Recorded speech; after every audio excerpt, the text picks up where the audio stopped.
Neat పై రెండు తెలుగు రాష్ట్రాల్లో ఉత్కంఠ నెలకొంది. ఏపీ మంత్రితో తెలంగాణ మంత్రి లక్ష్మారెడ్డి మాట్లాడారు. రెండు తెలుగు రాష్ట్రాలు కలిసి సుప్రీంలో అప్పీల్ చేసే యోచనలో ఉన్నారు. న్యాయ సలహా తీసుకోవాలని అధికారులను ఆదేశించారు. ఒక ఏడాదికి సడలింపు ఇవ్వాలని కోరనున్నాయి తెలుగు రాష్ట్రాలు.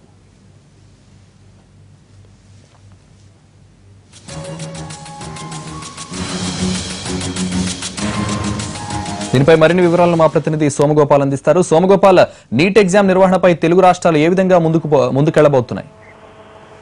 సంతోష్, దేశవ్యాప్తంగా మెడికల్ అడ్మిషన్లన్నీ కూడా నీట్ పరీక్ష ద్వారానే చేయాలని సుప్రీంకోర్టు ఆదేశించిన నేపథ్యంలో ఇప్పటికే కేంద్ర ప్రభుత్వం అప్పీల్కి వెళ్ళిన అవకాశం లేకున్న పరిస్థితుల్లో ఇప్పటికే ఆంధ్రప్రదేశ్ లో ఎంసెట్ పరీక్ష పూర్తయింది. త్వరలోనే తెలంగాణలో కూడా ఎంసెట్ పరీక్ష జరగబోతుంది. దీనిపై రెండు తెలుగు రాష్ట్రాలు కలిసి కోర్టును ఆశ్రయించాలని నిర్ణయించాయి. తెలంగాణ మంత్రి లక్ష్మారెడ్డి ఆంధ్రప్రదేశ్ మంత్రి కామినేని శ్రీనివాసరావుతో ఫోన్ లో మాట్లాడారు. ఇద్దరు కలిసి కోర్టును ఆశ్రయిస్తే మంచి ఫలితాలు ఉంటాయని ఒక నిర్ణయానికి వచ్చారు.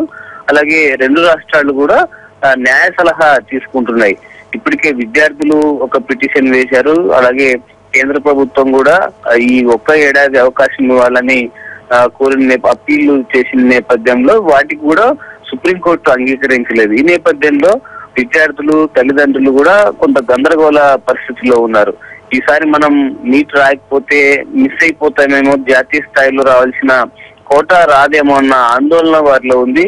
ఇలాంటి పరిస్థితుల్లో క్షుణ్ణంగా న్యాయ సలహా తీసుకోవాలి. మన ముందున్న ఆప్షన్లు ఏంటి, మనం ఏం చేస్తే రాష్ట్రానికి మేలు జరుగుతుంది అన్న కోణంలో ఆలోచిస్తున్నారు. ముఖ్యంగా రాష్ట్ర విభజన జరిగిన నేపథ్యంలో ఉమ్మడి అడ్మిషన్లు చేయాలన్న ఒక నిబంధన ఉన్న నేపథ్యంలో రెండు రాష్ట్రాలు కలిసి సుప్రీంకోర్టును అప్రోచ్ అయితే బాగుంటుందన్న నిర్ణయానికి వచ్చారు. ఇదే ఇద్దరు ఫోన్ లో మంత్రులు మాట్లాడుకున్నారు.